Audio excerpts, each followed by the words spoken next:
Does it make sense that if you're a general in Iraq, and I have all the documentation that I'll share with you, a former general in Iraq is teaching terrorists how to make chemical warfare, how to make chemical bombs, and getting paid for it in a state university? I mean, the things that go on that the American public's not aware of. You know, it's up to each one of us to start looking, start realizing a lot of people in prison are in prison, especially in a lot of the southern states, because they smoked a joint of marijuana. Go check the congressional record in the early 1900s. They didn't have the communication system like we have today. Oh yeah, let's see now. Liquor becomes legal.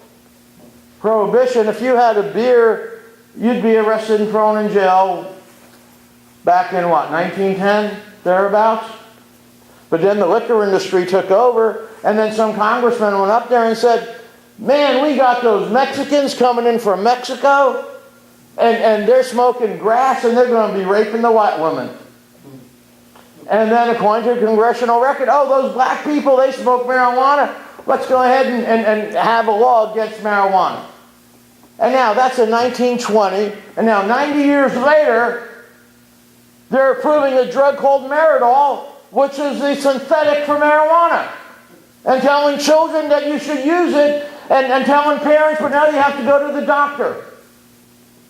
18.7% of the money spent in the United States is over medicine and doctors and hospitals. They're fighting the wrong battles in Congress. You know why?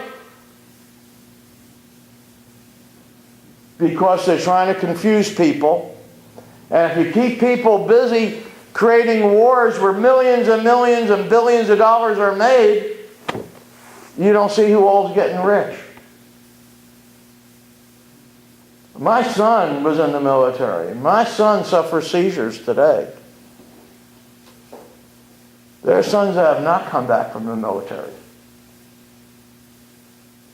We as Americans need to be telling Congress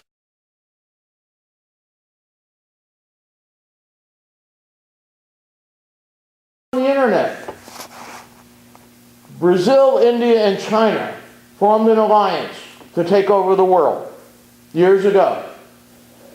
They have 40% of the population and 40% of the landmass. There are things happening.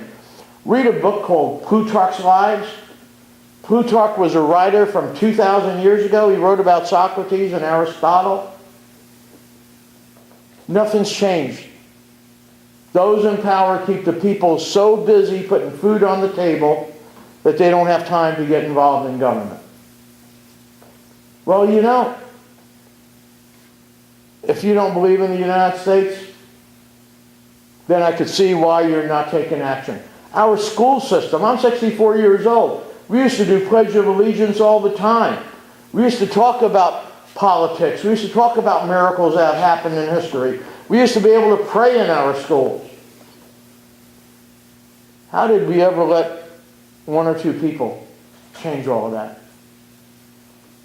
This is the land of the free. And you know, unfortunately, most of us are in slavery, regardless of the color of the skin. We're in mental slavery. Just like a crab. You put a crab in water and put it on the stove, you put it in hot water, that crab's going to jump out. But you know, we've all been conditioned. Just like the crab. The water's cool. I do this as a volunteer. I don't make any money doing this. I don't charge anyone a penny. As a consultant, I was making $2,000 a day. That wasn't enough, so I started getting government grants to universities and got $250,000 in 90 days. Our government's just kind of writing out checks. And the friends in government, friends of politicians, and want to get their friends involved. Why do we have in the prison system a prisoner still has to make a collect call to his family and get charged $15 And then the family gets charged, it has to be a collect call, and the family gets charged, what, 30 to 50 cents a minute? There's a company in Florida that before a prisoner goes to a hospital, that you have to call this company and they tell you which hospital to go to. And they make millions and millions of dollars. You know, I'll tell you, you need to be inviting your friends. I'll be more than happy to talk to any civic group. What we're trying to do here in Pritchard as well is have an aftercare program for children. When I first got to Mobile, I went on a couple of radio stations, and it's exactly what I said. This isn't part of the United States. There's no place else in the United States that would let 50%, 56% of their children